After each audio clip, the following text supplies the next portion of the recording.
Hi, y'all. Okay, so I am here with my September recap. And I did okay this month. I mean, it wasn't one of my best months. I thought I did better than I did, but I guess I only read 10 books.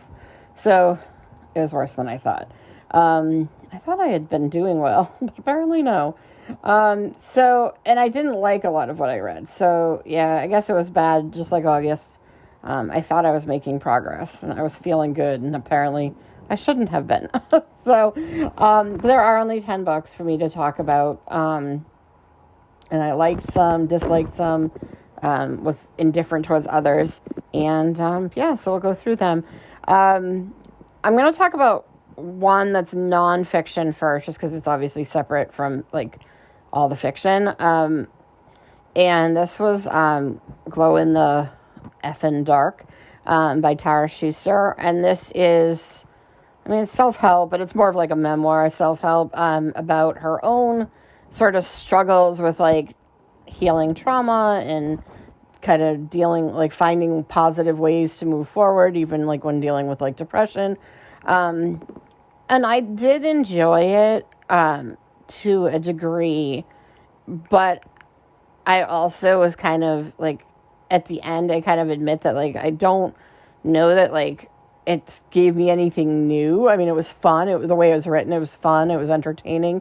And I guess if you're not really, exposed to a lot of, resources, it's good. But it was also a little frustrating, I think, in the end, because a few things. I mean, first, obviously, and by no means am I trying to say that, if you have money, you don't have issues. It's just a lot harder to, read, because, obviously when you have resources to get treatment or to take time away or to kind of, find yourself, it's a little easier than when you don't and you're dealing with, the same stuff, but also, trying to find money to be able to eat. So it's a little, hard to connect to in ways, because I'm okay, but these methods work, but also you have unlimited funds and access to resources that not all of us have. And again, she also lives in LA and New York and areas where there's a lot of options where we don't all have that. And then for me personally, I think the hardest part was that she kept referencing her friends, and I don't really have friends or much of a support system, and so it was kind of good to read, but then at parts this month was really tough, and I was kind of in my own sort of mid-month I was in a little bit of a crisis myself, mental health wise, and it's sort of hard sometimes to read and be oh, I just called my friends, and I was well, I've tried that, and then they don't even get back to me. And then I did this month, in full. I'm gonna have some real talk here. I hit a really hard point this month and did call a hotline, and then I was on hold for 15 minutes, and then finally someone picked up and was hello, and I was hi, and they were hello, and I was okay. So I hung up because that was obviously not helpful to me. But it's kind of hard to read from a celebrity kind of being hey, I work for Comedy Central, and I kind of want to read one of these memoirs by somebody who doesn't have connections and isn't being published because they already have a following. I'd like to actually just see what the regular average person does when they call the suicide hotline, and the person's annoyed that they exist. What do you do in those situations? So I don't know, it's good, but yeah, it's hard, because it's hard to kind of be oh, that's relatable, because it's, again, I'm not saying that people with money and fame don't have issues. Obviously they do, but the rest of us don't have the option of going and getting away to like a resort to relax. And I mean, again, I know there's pressures that you deal with in that world that like we don't have, but it is tough because the mental health system in our country is so flawed, and sometimes it's kind of like, well, yeah, it would be better if we all had resources. And so I appreciate them sharing, because it's better than nothing, and that's where we are for most of us. That's what we got. So having something is better than nothing, but sometimes it also just makes you feel a little bit lonelier and a little less like you're ever going to be able to get out of the dark, because you're like, well, I could do that too if I could take like a month off and just like get better. So anyway, those are my feelings on that, and that's about as much as I'm going to talk about that topic. All right, so moving into fiction. Like I said, it wasn't the best month. There are some books I enjoyed this month. I did have one. I had 2 5-star reads, so that's good. And then I had some that I liked, even though they were kind of bad. And then ones that I just really didn't like. And then there was like one. I feel like there wasn't a lot in the middle. So I'm going to start with one that was in the middle, and this is The Witching Tide by Margaret Meyer. And this one was really good. Like, honestly, there's nothing wrong with this book. Like, it's historical fiction about witchcraft and about, like, women being seen as witches, in periods in history. And I really liked it, and I was excited to read this. And then I don't know if it was because I had read a lot of stuff I didn't like, and I was kind of in a slump, or if it was because I... having grown up in Massachusetts, like I feel like in some ways I love stories about the Salem witch trials and about, this isn't Salem, but about, witch trials and history. But sometimes I'm also like, I feel like I've just seen it all and been there, so it didn't really like reinvent the wheel or do anything new. And so in that way, I enjoyed it, but I just felt like, I'd kind of seen this before. And again, I think this was more of like a mood thing, and also just that I'd, it didn't do anything that stood out to me. So again, it's good, and if you like that kind of topic and those periods in history, I think it's enjoyable. One of my 5-star reads for this month was Forget I Told You This. And I gotta be honest, I don't think this has a huge audience. I think this is a very niche book, that I happen to be one of the few people who liked, because I think I'm in that niche audience. But basically it's about this girl who, woman, I mean, she's in her like mid-40s, a woman who, she's grieving the loss of her wife, and her son has grown up and moved on, and she lives in a future, and it's like not that distant from today, but basically it's San Francisco Bay Area, that area, and what she does is she writes letters like as an art, and because everything's digital, and so there are still people who like look at it as like an art or like a sort of thing to buy. They like to just see things handwritten, and so this is a story where she wants to get this artist residency at what it's essentially Google. It's called Q, but I mean it's Google, or well, it's actually probably more like Facebook/Meta.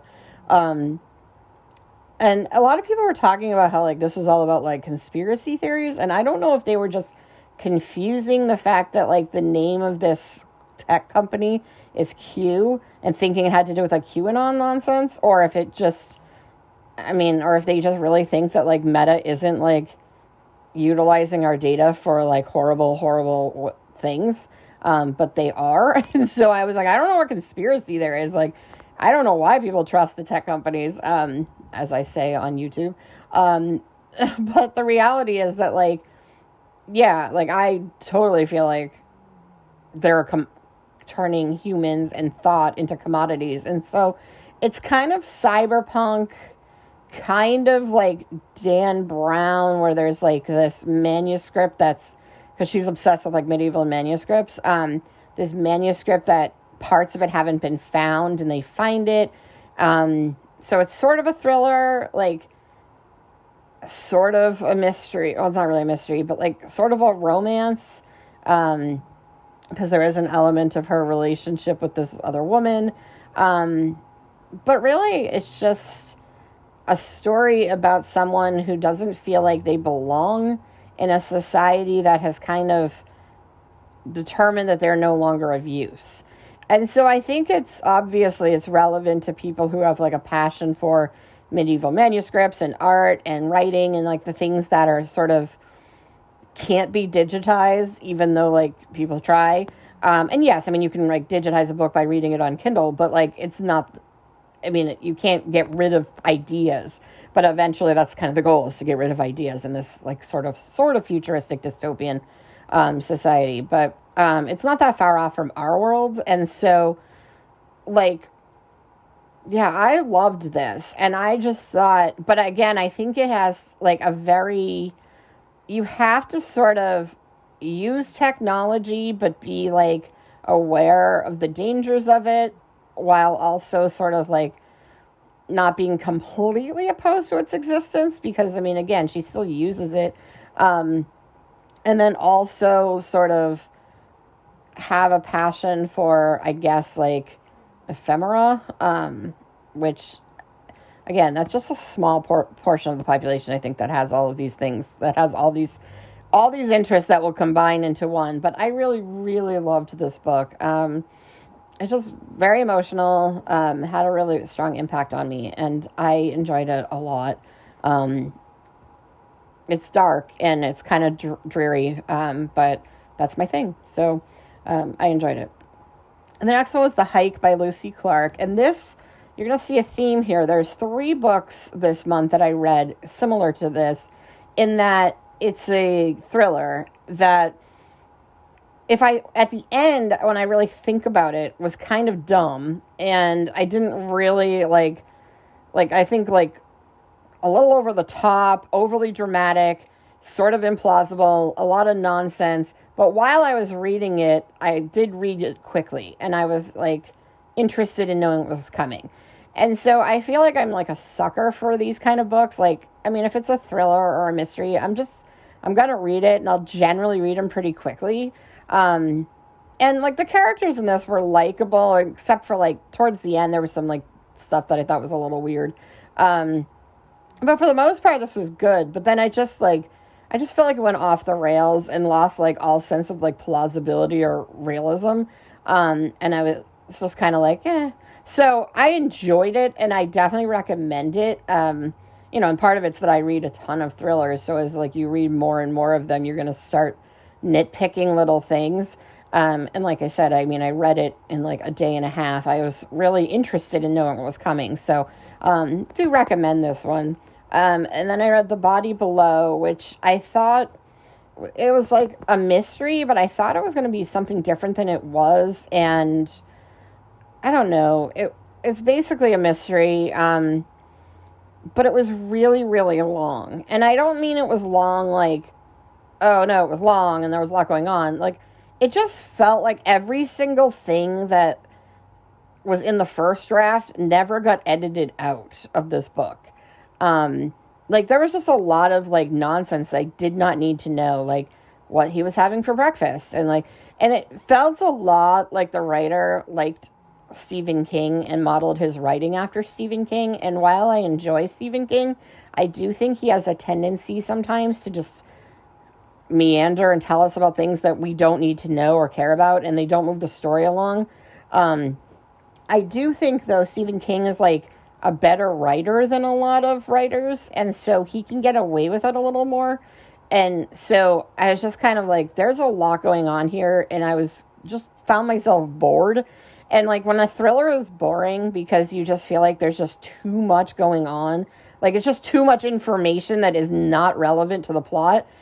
Like, this book was like, it was like 600 pages and absolutely should have been like 300. So I mean, I don't know if you're into that, and some people are, and like obviously people liked it, and so, maybe it doesn't bother you, but I mean, again, I subscribe to the Hemingway writing style philosophy of like, get to the point, say what you need to say, like you don't need all that filler. So, and then I had Suddenly Your Murder, which I really just was not for me. The characters were so irritating that, I mean, and the whole plot was just nonsense. It was completely implausible. It was always the case, it seems to be, with YA.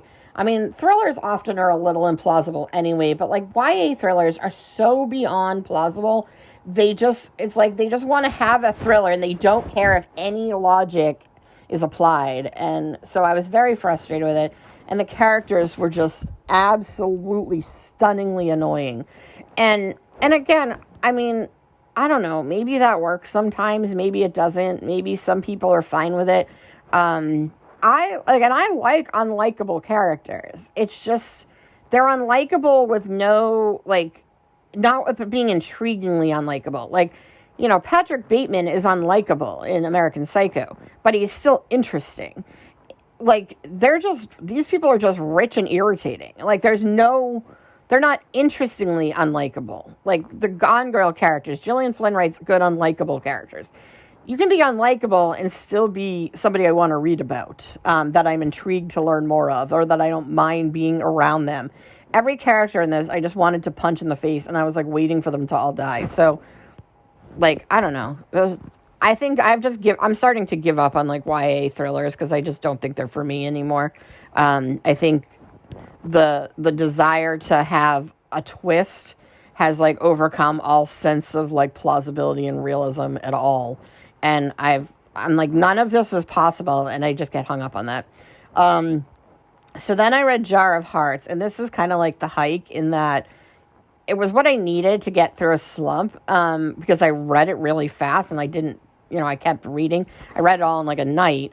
But it was just one of the most irritating plots like I've ever read. Completely implausible in a lot of places. And then I have this problem where, like, a lot of writers tend to throw trauma in. Like, there was trauma in this person's life, and that's why they do what they do. But then, like, they forget that this person has trauma.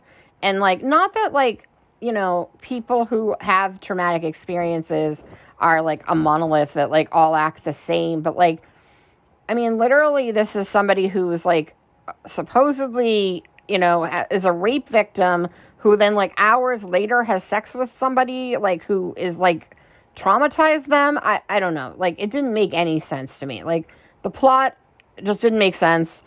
I don't know. I mean, I should have known because, like, the writer of You has the recommendation on it, and I don't like You. Like, I don't like the series. I haven't read the book, so maybe I would like the writing, but I feel like the series is probably better on TV than, like, the books, and I don't like the books because they're, like, trying to sell a stalker as a love interest, and, like, how is that appealing to anyone? But it's appealing to everybody. Everybody loves it except me, so, yeah, this is just not for me. What was for me is I have some questions for you. This is probably one of my favorite books of the year, and so this is a thriller / mystery. It's literary, so it's a little more slow paced. And definitely like a really kind of poetic literary style. This is going to, I think I connected with this more than maybe a lot of readers would for a lot of reasons. So first of all, her character is thinking back to like her high school years, and she graduated from high school in 95, as did I. So there's my age. But she also was like kind of a loner in high school and kind of a weirdo and into like, was sort of like a goth grunge 90s alternative kid. And so was I. And like, she talks a little bit about her traumas, and like, I had a lot of trauma, in high school and in college and just through childhood. And so like, a lot of that, I just connected so much to this character. And then also she goes to this boarding school in New Hampshire, and, you know, having grown up in New England, so, like, I can appreciate, like, the setting a lot. So, I mean, you know, I don't know if that's why I liked it as much as I did. I thought the plot was really interesting. Like, a lot of the reviews I was reading said it was trying to do too much, and I don't necessarily agree. I think it's just, again, it's the writing style I really like, where she says things, and she doesn't necessarily, like, detail everything. And I think that that's okay. I like that.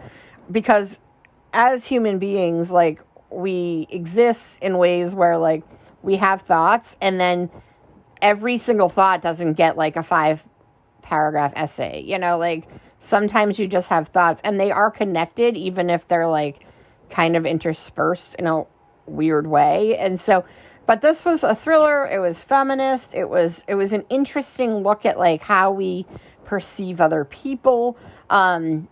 Very kind of, like, critical of true crime, but also, like, how sometimes, like, true crime is beneficial, like true crime podcasts, and, like, the obsession with true crime. So I don't know, there was a lot going on, I guess, but I thought it really worked. And I don't know, I loved this book. And I looked up other books by the writer, and I guess she was a finalist for the Pulitzer Prize. And her, like, the other books don't sound that interesting to me, so I may read them because I liked her writing style. But I don't know if it was just this particular story that just clicked or what. But this is, I mean, right now, like, when I was reading it, I was like, this is probably my favorite book of the year. So I'm not 100% sure if it is, because there were a couple things, like, in the ending that, like, I could think I would have wanted a little bit. They weren't, like, major or any, I mean, again, it's easily a 5-star read. But to be my favorite of the year, I don't know, maybe it will honestly be in my top 5 or 10. But it's definitely one of the best books I read this year. So, loved that. Then I read The Intern by Michelle Campbell, which I did not like, which is really depressing because I loved It's Always the Husband, which is one of my favorite books as well this year. But this one, I don't know. And again, I don't know if it's because I was coming out of something I loved so much, or just because of, like, everything that's been going on for me personally. But, like, I really noticed the writing style in this, and it felt very just juvenile. The character was kind of whiny throughout, and, like, in a way that didn't make sense. Like some of it just didn't make sense to me. Like, this is supposed to be this law student, but she sounded like she was 12, and then there were just all these leaps to conclusions, and I just didn't get how people got from point A to point B in their thinking. And, like, the writing just felt very simplistic, but not in, like, a good way, just in, like, I wrote an outline of a draft. And you know, one of the things that kind of bothers me, and I'll be honest, is, like, I don't like reviewing books a lot of the time, because I don't like, you know, when somebody's like, oh, I didn't like the writing, or I think could have used an editor. And I'm like, who are you? Like, maybe, you know, like, what books have you written, you know? And, like, so sometimes I feel like people, like, say things, and I'm like, and what are your qualifications to judge the writing? And, like, you know, but then at the same time, I think, well, I mean, a book's there to entertain us, right? And did it entertain me, or did it have an impact on me? And so, I don't know, I'm walking that, like, fine line. And, you know, I mean, again, I do have, like, degrees in writing. I have published novels, and so, like, but, you know, people don't like mine either. So, it's, so I don't know, but, like, I think part of it that was so frustrating with this book is that I've read something by the same writer that I absolutely loved. And so I was like, I don't know what happened. And like, again, you know, I do, from, like, a personal standpoint, maybe she just had a book that she had to get a book out. And, like, this one, for some reason, just, you know, wasn't what she was excited to write. Maybe It's Always the Husband was something she was really excited for. So, maybe her editor was having, like, a better day. Maybe, you know, I don't know. but okay, obviously better to have like 2 years to write a book, but to publish a book. But yeah, I mean, it was just frustrating because I'm not going to give up on this writer though, because I definitely think this is maybe more of a fluke than, maybe it's just this particular story. It is kind of like a court thriller, legal thriller, and that's not usually something I like. So maybe that's part of it too. Maybe I just wasn't like as interested in it because of the fact that like it was just not a world I was interested in. So I couldn't make like those personal connections in a way where I could with like her other ones, like set in a small town and it's like college students, or, when they were college students, kind of flashbacks. So, I'm really disappointed that I didn't love this book. And then the last one is in my pile of 3 books that I loved while reading until the end. And then I was like, why did this was kind of nonsense. Partially because this book, this is The Stranger Upstairs. And one of the things I loved about this book is the character is extremely unlikable.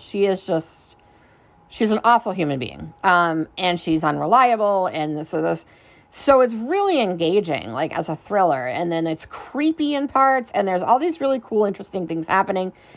It does switch back and forth in timelines, which at times felt a little messy. And I was like, okay, it's a little jarring, and I think could have used a little more like fine tuning. But again, it was an arc, so maybe that has happened before the final publication.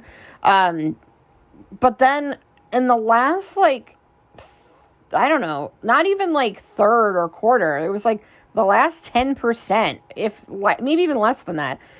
I just thought like the wrap up of the story was kind of nonsensical and was just like, that's it. All of this was building to that. And it just felt silly. And that was disappointing to me. And again, otherwise I really liked the book. So it's a strong read and I definitely recommend it. I just thought the ending was like left a lot, that could have been done better. There are elements of the ending I did like though, like after the like kind of solution to the mystery, which I thought was silly. There were some other pieces I thought were kind of cool. So, I recommend this and I enjoyed it. And like I said with The Hike and even Jar of Hearts, which I thought was kind of like dumb, this and The Hike I actually liked. There were just some like little pieces that I didn't, that I just thought didn't really work for me. So that stopped them from being like 5-star reads. But this one I enjoyed. And one of the things I also enjoyed is it was set in Australia. And so it like sent me off on these like little rabbit hole like research trips to find out what like a milk bar was, which I thought was like an ice cream stand, but it's apparently like a convenience store in Australia. And I was like, why is it called a milk bar? And then I was like learning some of the like dialect. And then also she was talking about like kangaroos just like hanging out in the yard. And I was like, wait, kangaroos are just like wild.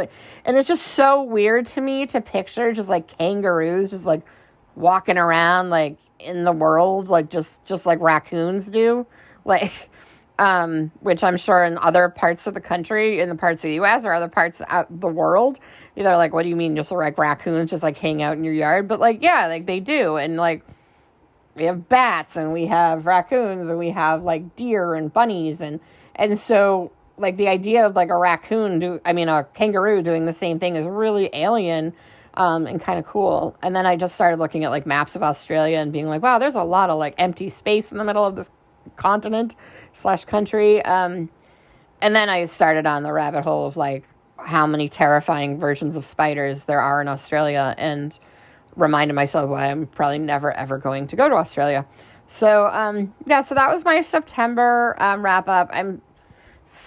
Technically there's still like a little bit of time left. I might finish something else, but I'll probably just put it in my October wrap up. Because I'm probably not going to, I definitely not, can't guarantee I'm going to finish something. So that was my September, and it was worse than I thought, but I thought I had done better. Anyway, I will be back in a bit at some point. Bye.